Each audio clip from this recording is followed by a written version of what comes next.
Της πόλης τη σιωπή ο χρόνος πάντα τρέχει.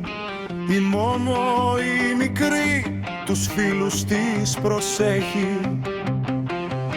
Οι γκρίζοι τώρα τρέχουν το χρόνο για να κλέψουν. Τη Μόμο αναζητούν για να την καταστρέψουν.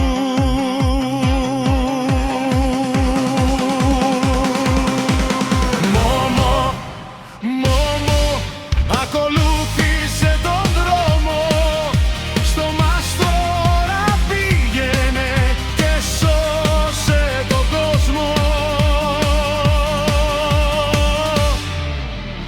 Μόμο.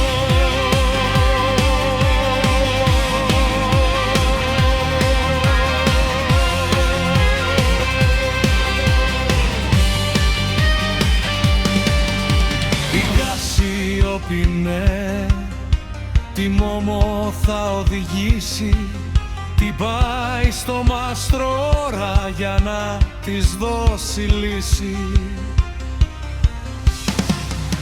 Οι γκρίζοι κύριοι τρέχουν, το χρόνο θέλουν τώρα. Στα γλύφη τζούρια βάζουνε κάθε λεπτό και ώρα.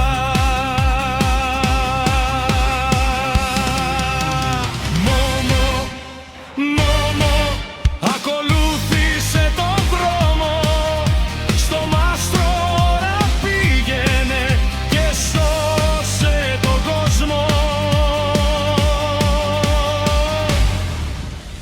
Μόμο.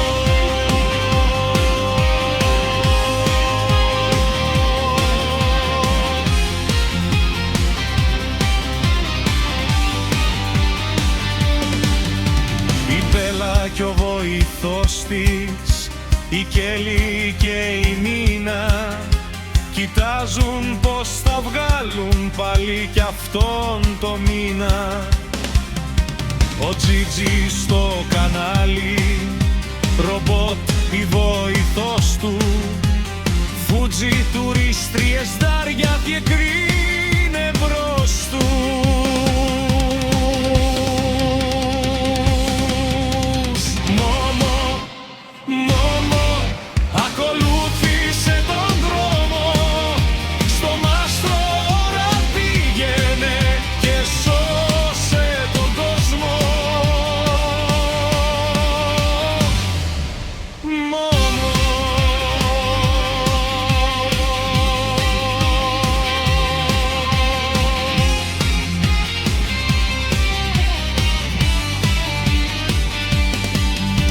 Ποιος ξέρει τι θα γίνει, λες να τα καταφέρει, και στους ανθρώπους πίσω ισορροπία να φέρει.